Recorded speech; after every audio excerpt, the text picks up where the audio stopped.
السلام عليكم ورحمة الله وبركاته. إن الحمد لله نحمده ونستعينه ونستغفره ونعوذ بالله من شرور أنفسنا ومن سيئات أعمالنا. من يهده الله فلا مضل له ومن يضلله فلا هادي له. أشهد أن لا إله إلا الله وحده لا شريك له وأشهد أن محمدا عبده ورسوله. يا أيها الذين آمنوا اتقوا الله حق تقاته ولا تموتن إلا وأنتم مسلمون. يا أيها الناس اتقوا ربكم الذي خلقكم من نفس واحدة وخلق منها زوجها وبث منهما رجالا كثيرا ونساء واتقوا الله الذي تساءلون به والأرحام إن الله كان عليكم رقيبا. يا أيها الذين آمنوا اتقوا الله وقولوا قولا سديدا يصلح لكم أعمالكم ويغفر لكم ذنوبكم ومن يطع الله ورسوله فقد فاز فوزا عظيما. أما بعد فإن خير الحديث كتاب الله وخير الهدي هدي محمد صلى الله عليه وسلم وشر الأمور محدثاتها وكل محدثة بدعة وكل بدعة ضلالة وكل ضلالة في النار. اللهم صل على محمد وعلى آل محمد كما صليت على إبراهيم وعلى آل إبراهيم إنك حميد مجيد. اللهم بارك على محمد وعلى آل محمد كما باركت على إبراهيم وعلى آل إبراهيم إنك حميد مجيد. رب اشرح لي صدري ويسر لي أمري واحلل عقدة من لساني يفقه قولي.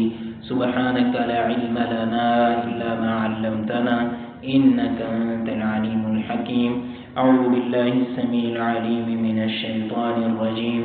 فقد قال الله تعالى: من عمل صالحا من ذكر أو أنثى وهو مؤمن فلنحيينه حياة طيبة ولنجزينهم أجرهم بأحسن ما كانوا يعملون. حضرت سعید بن جبیر رحمہ اللہ تعالی یہ کبار تابعین میں ان کا شمار ہوتا ہے اور یہ کئی ایک صحابہ کرام کے شاگرد ہیں. بالخصوص حضرت عبداللہ بن عباس رضی اللہ تعالی عنہ سے انہوں نے خصوصی کسب فیض کیا تھا اور حضرت عبداللہ بن عباس رضی اللہ تعالی عنہ کو ان سے اتنا زیادہ مطمئن تھے کہ بعض دفعہ لوگوں کو ان کی طرف رہنمائی کرتے تھے کہ آپ جا کے مسائل جو ہیں وہ میرے شاگرد سعید بن جبیر سے آپ پوچھ لیا کریں. بہت بڑے تابعی ہیں. یہ بیان کرتے ہیں کہ نبی کریم صلی اللہ علیہ وسلم کے زمانے میں ظاہر صحابہ کرام سے انہوں نے بات سنی ہوگی کیونکہ انہوں نے خود نبی کریم صلی اللہ علیہ وسلم کا زمانہ نہیں پایا. تو کہتے ہیں اصل میں یہ قرآن کریم کے بہت بڑے مفسر تھے. تو قرآن کریم کی تشریح اور تفسیر کرنے کے دوران انہوں نے یہ نقطہ بیان فرمایا کہ جو سورہ زلزال ہے اس کے اندر اللہ تعالیٰ نے آخر میں جو دو آیتیں نازل کی ہیں فَمَن يَعْمَلْ مِثْقَالَ ذَرَّةٍ خَيْرًا يَرَهُ وَمَن يَعْمَلْ مِثْقَالَ ذَرَّةٍ شَرًّا يَرَهُ کہ کوئی ذرہ برابر بھی نیکی کرے گا اس کو بھی اللہ کے ہاں وہ دیکھ لے گا اور جو ذرہ برابر بھی برائی کرے گا اس کو بھی وہ اللہ کے ہاں اس کو دیکھ لے گا. تو سعید بن جبیر رحمہ اللہ جو ہیں اس آیت کا شان نزول بیان کرتے ہوئے فرماتے ہیں کان المسلمون یرون انہم لا یؤجرون علی الشیء القلیل اذا اعطوه. مسلمانوں میں سے کچھ لوگوں کے ذہن کے اندر یہ بات آ گئی تھی کہ نیکی جو ہے وہ نماز پڑھنا ہے, عمرہ کرنا ہے, حج کرنا ہے, اللہ کے راستے میں لاکھوں کروڑوں خرچ کرنا ہے یا اللہ کے راستے میں جہاد کرنا ہے یا قتال کرنا ہے. یہ تو بڑی بڑی نیکیاں ہیں لیکن یہ چھوٹے چھوٹے جو کام ہیں, چھوٹی چھوٹی نیکیاں جن کو ہم سمجھتے ہیں, شاید اس طرح کے چھوٹے چھوٹے کام کرنے سے اللہ تعالیٰ ہمیں کوئی ثواب نہیں دیتا. یا چھوٹا موٹا اگر صدقہ کیا ہے تھوڑی سی کھجوریں اللہ کے راستے میں 1-2 روپے اللہ کے راستے میں اگر خرچ کیے ہیں تو ان پہ کیا ثواب ملتا ہوگا؟ ایک مسئلہ یہ تھا۔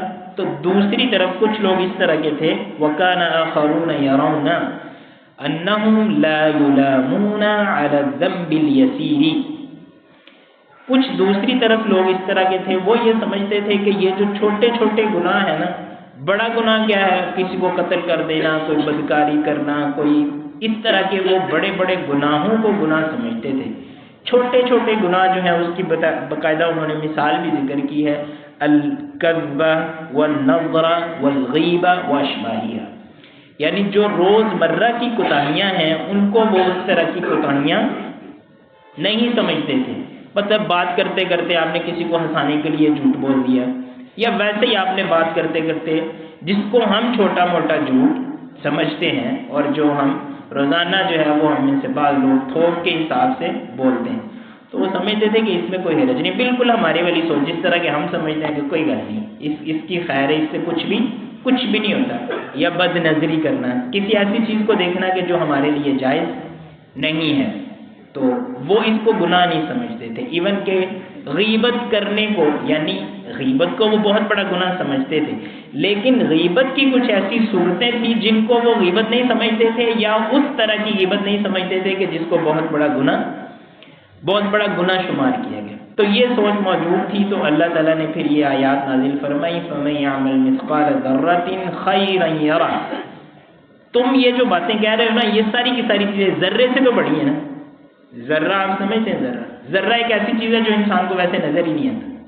ذرہ جو ہے نا، اس کو دیکھنے کے لیے آپ کو اسپیشل آلات استعمال کرنے پڑتے ہیں۔ تو اللہ تعالیٰ فرماتے ہیں کہ اگر تم میں سے کسی نے اس ذرے کے برابر جو تمہیں نظر بھی نہیں آتا اتنی بھی نیکی کی ہوگی، یا اتنا بھی خیر کا کوئی کام کیا ہوگا، یا اتنا بھی بھلائی کا کوئی کام کیا ہوگا، تو میرے سسٹم کے اندر وہ بھی درج ہوتا ہے، فرشتے اس کو بھی لکھتے ہیں، میرے ریکارڈ کے اندر وہ باتیں بھی موجود ہیں، اور کل قیامت والے دن تمہیں ان کا ثواب ملے گا۔ اور دوسری طرف فرمایا وَمَن يَعْمَلْ مِثْقَالَ ذَرَّةٍ شَرًّا يَرَهُ۔ اسی طرح اگر کسی نے کوئی برائی کی ہے اور وہ ذرے جتنی بھی برائی ہے، حالانکہ کوئی بھی برائی ذرے جتنی برائی تو نہیں نہ ہو سکتی، تو ظاہری برائیاں جو ہیں وہ ذرے سے بڑی ہی ہوتی ہیں، جن کو ہم چھوٹا بھی سمجھتے ہیں وہ باہر صورت ذرے سے تو وہ بڑی بھی ہوتی ہیں۔ بعض صورت ہمارے ہاں تو ہم پہاڑوں جیسے گناہوں کو بھی بعض دفعہ چھوٹا سمجھتے ہیں۔ تو فرمایا اگر اتنا چھوٹی بھی کسی کو تکلیف دی ہے، چھوٹا سا بھی گناہ کیا ہے، چھوٹی سی بھی ہیرا پھیری کی ہے، اتنی چھوٹی کرپشن کی ہے، اتنا چھوٹی کوئی کسی چیز میں خرد برد کی ہے، وَمَن يَعْمَلْ مِثْقَالَ ذَرَّةٍ شَرًّا يَرَهُ، تو وہ بھی کل قیامت والے دن تمہیں دکھائی جائے گی اور وہ تمہارے سامنے ہے۔ تو یہاں سے علماء کرام نے کیا ایک مسئلہ انہوں نے اخذ کیا، ایک تو یہ ہے کہ ہر چیز اللہ تعالیٰ نوٹ کر رہا ہے، ہر چیز کو اللہ تعالیٰ جو ہے وہ شمار کر رہا ہے، لیکن یہاں سے اہل علم نے ایک مسئلہ یہ بھی اخذ کیا ہے کہ نیکیاں یعنی نیکی کرنے کے اتنے زیادہ طریقے ہیں کہ ان کو انسان شمار بھی نہیں کر سکتا۔ بالکل اسی طرح اگر آپ کو ذرے شمار کرنے کی ذمہ داری دے دی جائے، آپ میں سے کسی کی ڈیوٹی لگا دی جائے کہ آپ نے اس مسجد میں جتنے ذرے آپ شمار کر سکتے ہیں، یہ ذرے کو، چلو یہ ایک اور مثال ہو گئی، یہ ہم باہر نکلے، باہر ریت اگر کسی جگہ پہ پڑی ہوئی، کسی کو کہہ دیا جائے کہ آپ نے یہ ریت کے جو ہے نا وہ سارے ان کے جو ذرات ہیں یا جو بھی اس کو ہم کہیں گے، اس کو آپ نے گن کے ہمیں دے دینا۔ آپ کی ڈیوٹی یہ ہے کہ آپ نے صبح سے شروع کرنا ہے اور شام تک جتنے ریت کے ذرے ہیں وہ آپ نے گن کے کیا کرنے، تو کوئی گن سکتا ہے؟ اللہ تعالیٰ کہتا ہے کہ اتنی زیادہ نیکیاں ہیں، یعنی انسان کے پاس نیکیوں کی اتنی زیادہ گنجائش ہے کہ وہ ذروں سے بھی زیادہ ہے۔ یہ نہیں ہے کہ وہ ذرے جتنی ہیں، مراد یہ ہے کہ ذروں سے بھی وہ زیادہ ہیں، اور اللہ تعالیٰ جس طرح ذرے کو شمار کر سکتا ہے اس طرح تمہاری نیکیوں کو بھی شمار کرنا۔ تو آج کا موضوع یہی ہے، کیونکہ رمضان جو ہے وہ انشاءاللہ کل سے نہیں تو پرسوں سے تو انشاءاللہ شروع ہو ہی جانا ہے۔ یہ بات بھی چلے میں یہاں عرض کرتا ہوں کہ سعودیہ میں آج روزہ نہیں ہے، سعودیہ میں روزہ کل ہوگا، اور ہمارے ہاں بہت مطلب آپ سمجھے کہ کم احتمال ہے کہ آج ہمارے ہاں چاند نظر آئے گا، نہ ہونے کے برابر ہے، باقی اللہ بہتر جانتا ہے۔ لیکن بظاہر یہی لگتا ہے کہ انشاءاللہ ہمارے ہاں جو پہلا روزہ ہے وہ اتوار والے دن ہوگا، لیکن سعودیہ میں کل ہوگا۔ تو رمضان کا مہینہ آ رہا ہے تو ہمارے ذہن میں بعض دفعہ یہ نیکیاں آتی ہے، یہ بات ذہن میں آتی ہے نا کہ یار یہ اتنا عظیم مہینہ ہے اور اتنے افضل اوقات ہیں اور اتنے بہترین یہ ایام ہیں، تو مجھے اس میں کیا کیا نیکیاں کرنی چاہیے۔ تو نیکی کی جو صورتیں بھی، جو کوئی بھی نیکیاں ہم کر سکتے ہیں وہ ہمیں اس کے اندر کرنی چاہیے، اور کسی بھی نیکی کو اس میں حقیر نہیں سمجھنا چاہیے، اگرچہ کچھ نیکیاں جو ہے وہ ان کا ہم نے زیادہ اہتمام کرنا ہے۔ اس حوالے سے کچھ نبی کریم صلی اللہ علیہ وسلم کی احادیث ہیں، وہ میں آپ کے سامنے رکھتا ہوں، اور آپ اندازہ کریں گے کہ کس طرح کی نیکیاں جو ہیں وہ حدیث کے اندر بیان ہوئی ہیں، اور بعض دفعہ ہم اس پہ توجہ بھی نہیں کرتے۔ مطلب زیادہ آج میں وہ چیزیں نہیں بیان کروں گا جو ہم میں سے ہر بندے کو پتہ، یعنی ہم میں سے ہر بندے کو نہیں پتہ کہ قرآن پڑھنا نیکی ہے، نماز پڑھنا نیکی ہے، تہجد پڑھنا یا تراویح پڑھنا یا روزہ رکھنا یہ نیکی نہیں، یہ ساری کی ساری چیزیں ہیں، لیکن کچھ ایسی چیزیں کہ جن کو بعض دفعہ ہمارے وہ نظروں سے اوجھل رہتی ہیں، وہ باتیں آج نبی کریم صلی اللہ علیہ وسلم کی احادیث کے حوالے سے میں آپ کے سامنے رکھوں گا۔ تو اس حوالے سے جو سب سے پہلی حدیث ہے، بلکہ 3-4 احادیث ہیں، وہ ایک ہی صحابی سے مروی ہیں، بڑے جلیل القدر صحابی ہیں۔ ان کی کنیت ہے ابو ذر اور نام ہے ان کا جندب بن جنادہ۔ تو جندب بن جنادہ نبی کریم صلی اللہ علیہ وسلم سے یہ روایت بیان کرتے ہیں، بلکہ باقاعدہ ان کا سوال اور جواب ہے جو اللہ کے رسول صلی اللہ علیہ وسلم کی احادیث کے ضمن کے اندر نقل ہوا ہے، یہ حدیث بخاری اور مسلم کے اندر موجود ہے۔ جندب بن جنادہ کہتے ہیں قلت یا رسول اللہ، اے اللہ کے رسول صلی اللہ علیہ وسلم، ای الاعمال افضل، کون سے اعمال سب سے افضل ترین عمل کون سا ہے؟ تو نبی کریم صلی اللہ علیہ وسلم نے فرمایا الایمان باللہ والجہاد فی سبیل اللہ، سب سے افضل عمل جو ہے وہ تو یہ ہے کہ صاحب ایمان ہونا چاہیے نا، اگر ایمان نہیں ہے تو آپ کا کوئی بھی عمل قابل قبول نہیں ہے، اور اس کے بعد جو سب سے افضل عمل ہے وہ اللہ کے راستے میں جہاد ہے۔ تو ظاہر ہے ان کے ذہن میں وہ کوئی اور چیز پوچھنا چاہ رہے ہوں گے، تو انہوں نے پھر سوال کو بدل کے پوچھا ای الرقاب افضل یا رسول اللہ کے رسول صلی اللہ علیہ وسلم، یعنی اس وقت جو ہے وہ غلاموں کو آزاد کرنے کا ایک بڑا، اب رواج میں اس معنی میں نہیں کہہ رہا کہ وہ غلط رواج تھا، ایک بڑا اچھی سنت تھی اور ایک بڑا اچھا طریقہ تھا کہ بکثرت اسلام کے آنے کا یہی تو تبدیلی آئی کہ پہلے جو ہے وہ غلاموں کو یعنی آزاد لوگوں کو بھی غلام بنایا جاتا تھا، لیکن اسلام کے اندر آ کے اسلام نے غلاموں کو آزاد کرنے کے اتنے فضائل بیان کیے کہ لوگوں نے بکثرت غلاموں کو آزاد کرنا شروع کر دیا۔ آج کل کے جو ناسمجھ لوگ ہیں وہ اسلام پہ اعتراض کرنے کے لیے یہ بات ڈھونڈ کے لے آتے ہیں، دیکھو جی اسلام نے یہ کہا جی فلانے کو غلام بنا لو، ڈمکانے کو بنا لو، اور بھائی جان یہ پہلے سے موجود تھا، یہ اسلام نے نہیں کہا کہ آپ کو جنگی قیدی جو ہے وہ غلام ہوتا ہے، یہ تو پہلے سے موجود تھا کہ لوگ ان کو، اسلام نے جو نئی چیز لے کے آیا تھا وہ یہ تھا کہ یہ جو جنگ کے اندر قیدی ہوتے ہیں ان کو آزاد کرنے کی بڑی فضیلت ہے۔ تو اس معنی میں انہوں نے نبی کریم صلی اللہ علیہ وسلم سے سوال پوچھا ای رقاب افضل، کہ کون سی گردن جو ہے وہ آزاد کروانا زیادہ افضل ہے، یعنی کس قسم کا غلام آزاد کروانا زیادہ افضل ہے؟ تو نبی کریم صلی اللہ علیہ وسلم نے فرمایا انفسها عند اهلها واكثرها ثمنا، وہ غلام جو آپ کو سب سے زیادہ پسند ہے، وہ جو آپ کے نزدیک سب سے زیادہ قیمتی ہے، جو آپ کے نزدیک سب سے زیادہ کام کا ہے اور جس کی سب سے زیادہ قیمت ہے، تو اللہ کے راستے میں تم اس کو آزاد کرو۔ تو انہوں نے آگے سے پھر سوال کیا قلت، اے اللہ کے رسول صلی اللہ علیہ وسلم فإن لم أفعل، اگر میں یہ کام نہیں کر سکتا، یعنی میں نے جہاد بھی نہیں کیا، مجھے غلام آزاد کرنے کی بھی میرے پاس توفیق نہیں ہے، یہ استطاعت نہیں ہے، تو پھر میں کروں؟ تو اللہ کے رسول صلی اللہ علیہ وسلم نے فرمایا تعین صانعا او تصنع لاخرق۔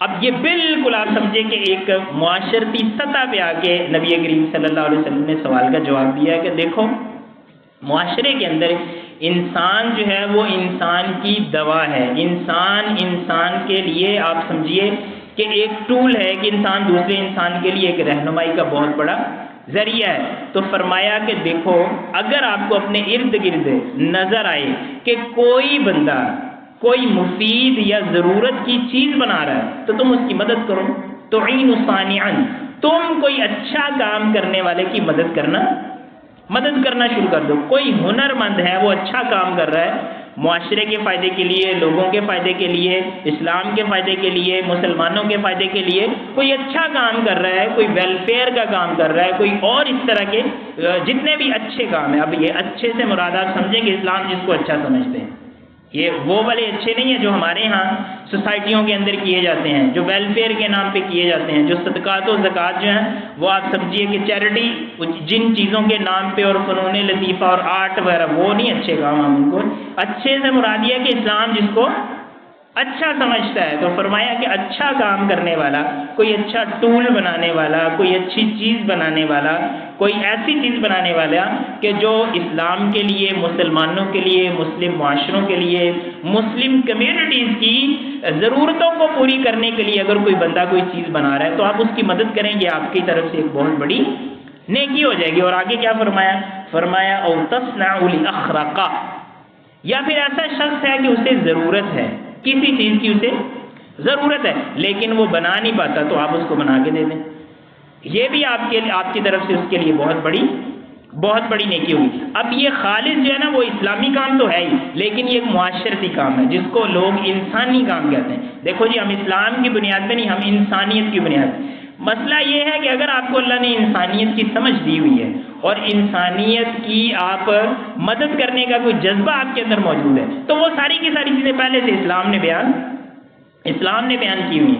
لیکن ہم اس نام نہاد انسانیت کے خلاف ہیں جو اسلام کے بھی خلاف ہے، اور وہ اصل میں انسانیت کا تقاضا بھی نہیں ہے. تو اس کے بعد نبی کریم صلی اللہ علیہ وسلم سے انہوں نے مزید آگے سوال کر دیا. فرمایا یا رسول اللہ ارأیت ان ضعفت عن بعض العمل، اگر میں اس طرح کے اعمال کرنے میں بھی مطلب میں جو ہے نا وہ عاجز آ جاؤں یا کمزور پڑ جاؤں یا سست پڑ جاؤں، میرے اندر جسمانی طور پہ اتنی ہمت نہ ہو، مادی طور پہ اتنی ہمت نہ ہو، مستقل مزاجی نہ ہو، ہنر نہ ہو کہ میں یہ کام کر سکوں، تو میں کیا کروں؟ تو اللہ کے رسول صلی اللہ علیہ وسلم نے کیا فرمایا تکف شرک عن الناس، کچھ نہیں نہ کر سکتے تو کچھ نہ کرو، لیکن کیا کرو؟ تکف شرک عن الناس، لوگوں سے اپنے شر کو روک لو، لوگوں کو اپنے شر سے محفوظ رکھو. ہمارے ہاں یہ لوگ جو کہتے ہیں نا جو کسی کام کے نہیں ہوتے، وہ در حقیقت بہت بڑے فساد کا ذریعہ بنتے ہیں. یعنی فری میں بیٹھے ہوئے گھروں کے اندر فری میں بیٹھ کے یہ سوچتے رہتے ہیں کہ باہر گلی کے اندر فساد کس طرح کرنا ہے، ہمسایوں کو کس طرح تکلیف دینی ہے، معاشرے کے اندر فساد کس طرح مچانا ہے. اور اب یہ جو سوشل میڈیا اور موبائل شوبائل کے ذریعے تو 101 طریقے آ گئے. گھر بیٹھے جو ہے نا، یعنی اس وقت بہت بڑے بڑے فساد جو ہے نا یہ وہ لوگ کر رہے ہیں جن کو ہم سمجھتے ہیں کہ کچھ بھی نہیں کر سکتے. اور وہ بعض دفعہ یہ جو آپ کو فیک کالیں بھی آتی ہوں گی تو وہ بعض لوگ جو ہے نا وہ ان کی یعنی ضمیر ان کو جب ملامت کرتا ہے نا، ان سے کوئی پوچھ بھی لے وہ کہتے ہیں جی ایسی ویلے سامنے کام کوئی نہیں سی ایسی کیا چلایا کر لینا. تو بھائی آپ کچھ بھی نہیں کر سکتے تو یہ والا کام بھی نہ کریں، آپ کچھ بھی نہ کریں. لیکن یہ والا کام بھی کچھ بھی نہ کرنے سے مراد یہ ہے کہ اگر آپ اچھا کام نہیں کر سکتے تو برا بھی نہ کریں. گویا کہ اپنے شر سے لوگوں کو محفوظ رکھنا یہ بھی بہت بڑی نیکی. اور فرمایا تکف شرک عن الناس فإنها صدقة منك على نفسك، اگر آپ لوگوں کو اپنے شر سے محفوظ رکھیں گے تو یہ آپ کے لیے اپنے اوپر بہت بڑا صدقہ ہوگا. یعنی اپنی برائیوں سے لوگوں کو محفوظ رکھنا یہ انسان کا اپنے اوپر ایک بہت بڑا احسان ہے. تو بھائی جان اگر آپ معاشرے کے اندر فساد پھیلا رہے ہیں نا تو ٹھیک ہے، معاشرے کو تو آپ تباہ کر ہی رہے ہیں، لیکن آپ اپنی شخصیت کو بھی تباہ کر رہے ہیں، آپ اپنی آخرت کو بھی برباد کر رہے ہیں، اور آخرت سے پہلے آپ اپنی دنیا کو برباد کر رہے ہیں. اگر آپ دن کے اندر کسی کا جینا حرام کر رہے ہیں، اللہ تعالیٰ رات کو آپ کا سونا حرام کر دے گا. اگر آپ اپنی جوانی کے اندر لوگوں کے لیے فساد کا ذریعہ بن رہے ہیں، اس کا مطلب یہ ہے کہ آپ اپنے بڑھاپے کو آگ کے اندر جھونک رہے ہیں، پھر نیند نہیں آئے گی، پھر ایسی بیماریوں کے اندر انسان مبتلا ہوتا ہے. کہتے ہیں جی ڈاکٹر کہہ رہے ہیں کچھ بھی مسئلہ.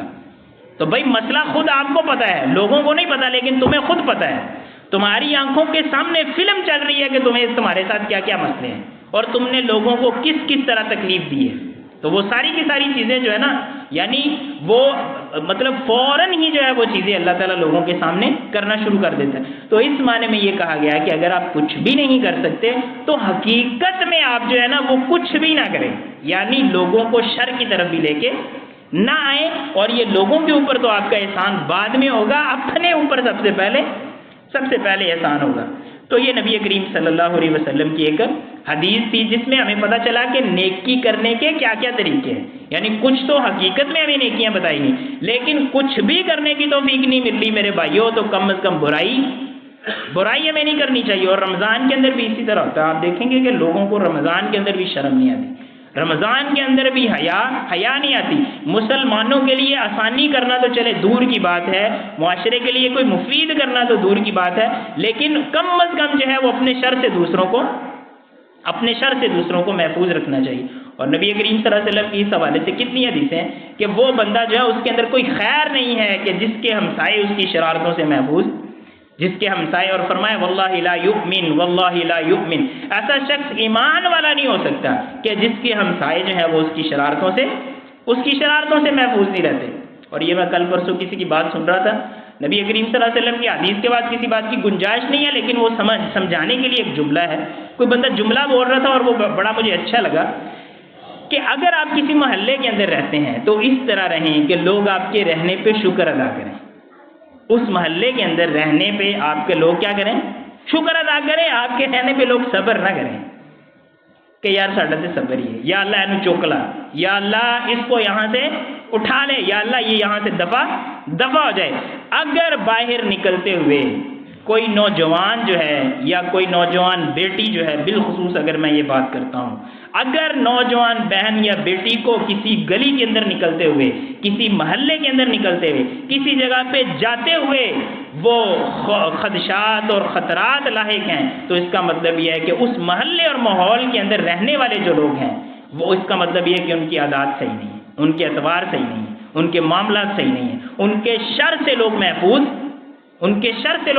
نہیں ہیں. اور اللہ سے دعا ہے کہ اللہ تعالیٰ ہمیں ان چیزوں کو سمجھنے کی توفیق عطا فرمائے. اس سے اگلی حدیث ہے، نبی کریم صلی اللہ علیہ وسلم سے یہی روایت کرتے ہیں، اور یہ حدیث میں آپ کے سامنے پہلے بھی بیان کر چکا ہوں. فرمایا، مختصر ذکر کرتا ہوں کہ انسان جو ہے اس کے ہر جوڑ پہ صدقہ ہوتا ہے. اور انسان کے کتنے جوڑ ہیں؟ 360 جوڑ. بعض روایات کے اندر یہ بیان ہوا ہے. تو اب 360 صدقے ہم نے کس طرح کرنے ہیں؟ تو اللہ تعالیٰ نے فرمایا کہ صدقہ کرنا کون سا مشکل ہے.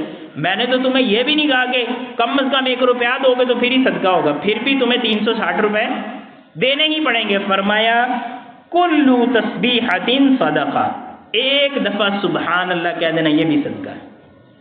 وَكُلُّ تَحْمِيدَةٍ صَدَقَةٍ، الحمدللہ کہہ دینا یہ بھی صدقہ ہے. وَكُلُّ تَحْلِيلَةٍ صَدَقَةٍ، لا الہ الا اللہ، ایمان کے ساتھ لا الہ الا اللہ کہہ دینا یہ بھی صدقہ ہے. وَكُلُّ تَحْمِيدَةٍ وَكُلُّ تَكْبِيرَةٍ صَدَقَةٍ، اور اللہ اکبر کہہ دینا یہ بھی، سبحان اللہ، الحمدللہ، لا الہ الا اللہ، اللہ اکبر، یہ کہنے میں کتنا ٹائم لگا؟ 1 منٹ بھی نہیں لگا. اور کم از کم جو ہے وہ 4 صدقے اللہ تعالیٰ نے ہمیں کرنے کی کم از کم ہے یہ، ورنہ یہ اس سے بھی زیادہ ہے. تو یہاں سے اندازہ کیا جا سکتا ہے کہ اللہ تعالیٰ نے خیر کے کتنے ذریعے اللہ تعالیٰ نے ہمارے لیے کھولے ہیں. اور یہ نیکیاں اس طرح کی ہیں، سبحان اللہ والحمدللہ ولا الہ الا اللہ واللہ اکبر. ویسے تو انسان کو ہر وقت باوضو رہنا چاہیے، لیکن اگر کوئی باوضو نہیں بھی ہے تو یہ کرنے کے لیے وضو کی بھی کوئی ضرورت، اس کے لیے مسجد کی کوئی ضرورت نہیں ہے، اس کے لیے مصلی پہ بیٹھنے کی کوئی ضرورت نہیں ہے. یہ آپ سڑک پہ جاتے ہوئے کر سکتے ہیں، گلی میں بیٹھے ہوئے آپ کر سکتے ہیں، آفس میں بیٹھے ہوئے کر سکتے ہیں، اپنے کام کے دوران کر سکتے ہیں، گاڑی ڈرائیو کرتے ہوئے کر سکتے ہیں، کسی بھی جگہ پہ بیٹھے ہوئے یہ صدقات جو ہیں، صدقے کی مختلف صورتیں جو ہیں وہ ہم کر سکتے ہیں. اس کے بعد اگلی تیسری روایت جو یہی حضرت جندب بن جنادہ رضی اللہ تعالیٰ عنہ سے ہی ہے. فرمایا عرضت علیہ، اللہ کے رسول فرماتے ہیں عرضت علیہ اعمال امتی حسنها وسیئها، میری امت کے جتنے بھی اعمال ہیں، چاہے وہ اچھے تھے یا برے تھے، وہ مجھے دکھائے گئے ہیں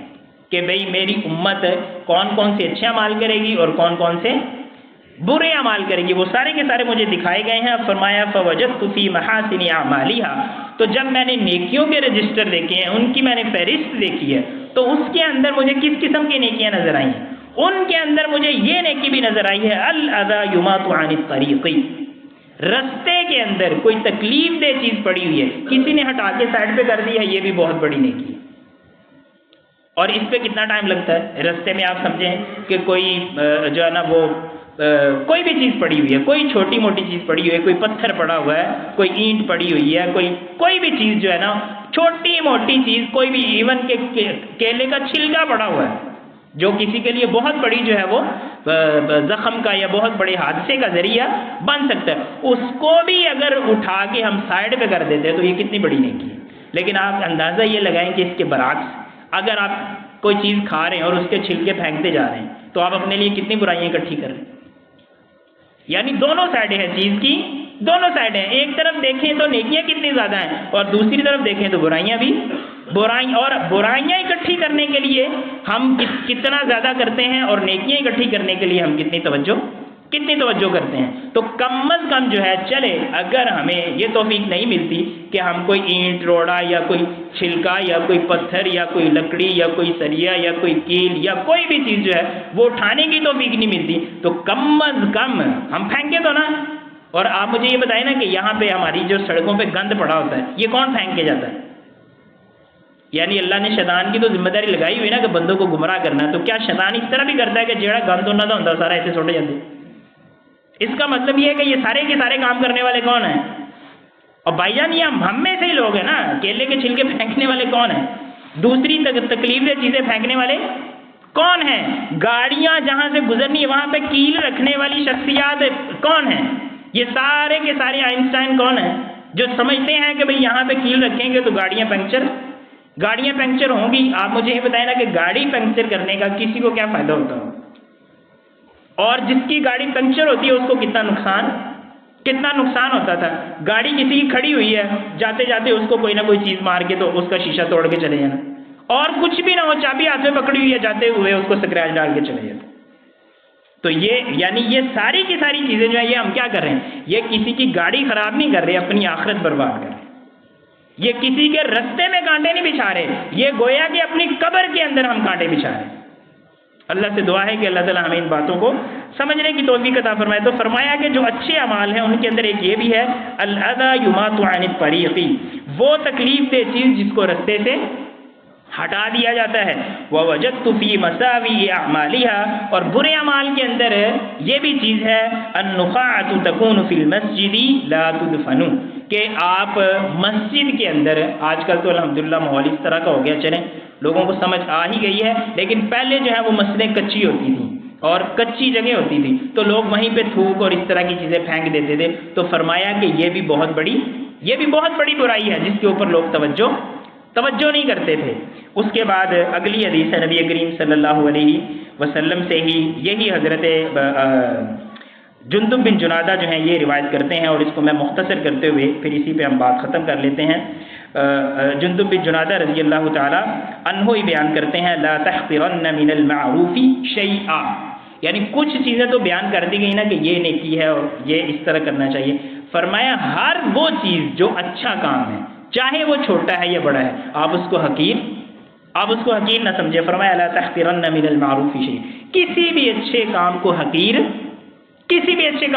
نہ سمجھے۔ ولو ان تلقى اخاك بوجه طلق یا بوجه طلیق، اگرچہ آپ اپنے بھائی کو ایک خوش مزاجی سے مل لے تو یہ بھی بہت بڑی نیکی۔ یہ ویسے یعنی یہ جو جدید آپ سمجھیے کہ جو اخلاقیات ہیں ان کے اندر یہ باقاعدہ اس کی ٹریننگ دی جاتی ہے کہ آپ ہر وقت مسکرا کس طرح سکتے ہیں۔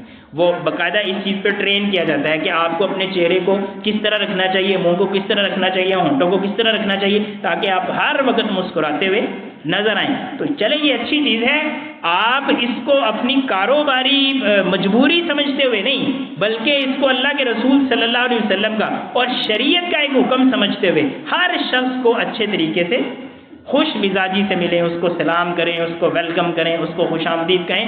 اس وجہ سے نہیں کہ یہ مجھ سے چیز خرید لے گا، اس وجہ سے نہیں کہ اس کے ساتھ میرے جو ہے نا وہ کاروباری ریلیشن جو ہے نا وہ بلڈ ہونا شروع ہو جائیں گے، بلکہ اس وجہ سے کہ یہ اللہ کے رسول صلی اللہ علیہ وسلم کا حکم ہے۔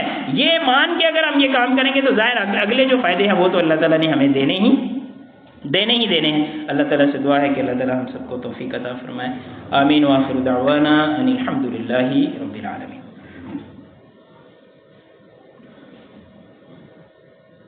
الحمد للہ وحدہ والصلاة والسلام علی من لا نبی بعد، اما بعد۔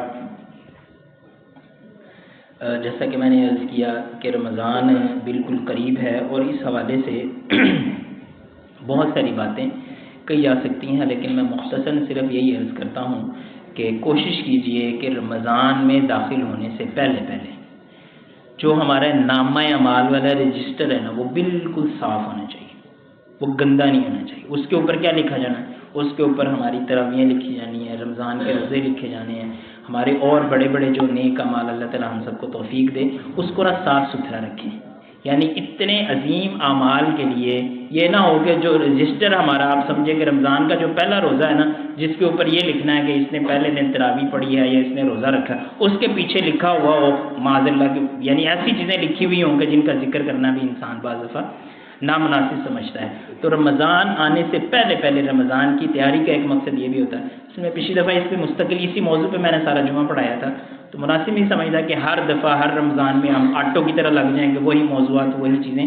اس وجہ سے اس دفعہ رمضان میں مختلف انداز سے چیزوں کو میں بیان کروں گا، لیکن جن چیزوں کی میں ضرورت سمجھتا رہا، اس طرح ایک دو منٹ کے اندر میں آپ کو بتاتا رہوں گا۔ تو اس جمعے کا جو میں پیغام آپ سب کے لیے سمجھتا ہوں، اور اس پیغام کو آپ اپنے دل کی تختی کے اوپر نقش کر کے لے جائیے کہ رمضان آنے سے پہلے ہم نے اپنے سارے کے سارے گناہ جو ہیں ان کو ترک بھی کرنا ہے، اور ان سے معافی بھی مانگنی ہے، اور ہم نے اللہ تعالیٰ سے یہ وعدہ بھی کرنا ہے کہ یا اللہ تیرا ہمارے اوپر بہت بڑا احسان ہے کہ تو نے ایک دفعہ ہمیں یہ پھر موقع دیا ہے، تو انشاءاللہ ہم اس موقع کو ضائع نہیں کریں گے۔ سارے وعدہ کرتے ہیں جی، انشاءاللہ اللہ تعالیٰ ہم سب کو، مجھے بھی توفیق دے، آپ کو بھی توفیق